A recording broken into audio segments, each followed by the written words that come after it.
Magandang araw sa lahat. Ang limbas sa Marangal Eagles Club of the Eastern Rizal Region 2 ay nais na iparating sa ating mga kababayan yung mga hinaing o frustrations ng mga abogado na nagsiserbisyo ng wala namang bayad sa ating mga mamamayan. Okay, ito yung una. Kung kayo'y napaglingkuran ng sino mga abogado sa ating bansa na walang bayad, ipaalam nyo naman kung ano ang nangyari or kahinatnan sa inyong usaping legal. Kasi yung lawyer kahit libre, nag-aantay din ng mensahe mula sa inyo kung anong nangyari. Meron akong kakilalang abogado, kaklose ko talaga ito. Bata pa siya noon, matagal na nangyari. Nag-private practice.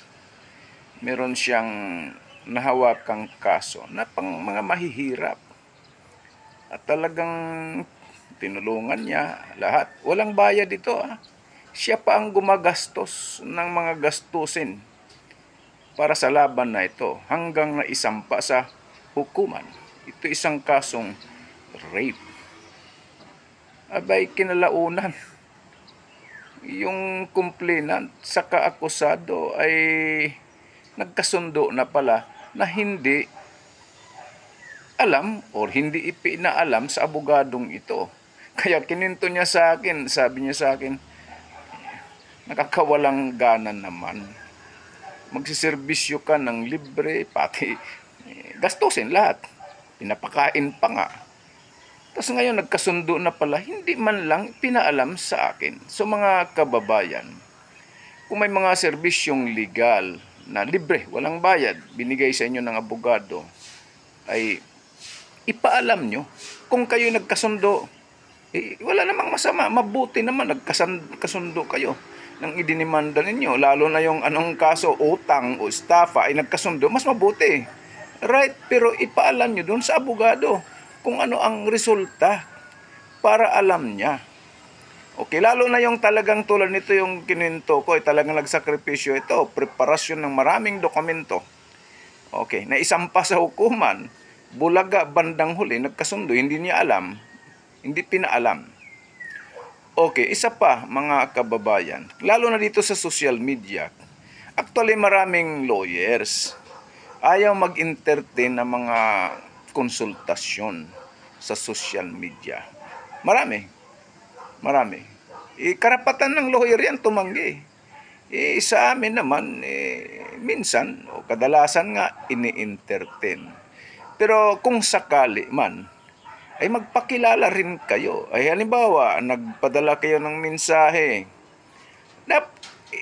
Magpakilala kayo, sino kayo. Kadalasan ito yan mga kababayan. Kadalasan, higit sa nakakarami, sasabihin, ako po ay kaibigan ni Mr. X. Sinasabi po sa akin yung tungkol sa inyo, yung serbisyo ninyo. Maari po ba? O ganito lang. Hindi niya sinasabi ano yung buong pangalan niya. Sasabihin ninyo. Minsan, nagre-ring sa telepono, pag walang pangalan, ang tao naman ang kadalasan. At ayun ang tama. May tumawag. Wala namang nakasave na pangalan. Natural, hindi talaga sasagutin yan. Ang dapat, magpadala ka muna ng text message. Magpakilala ka. Ilagay mo talaga yung pangalan mo.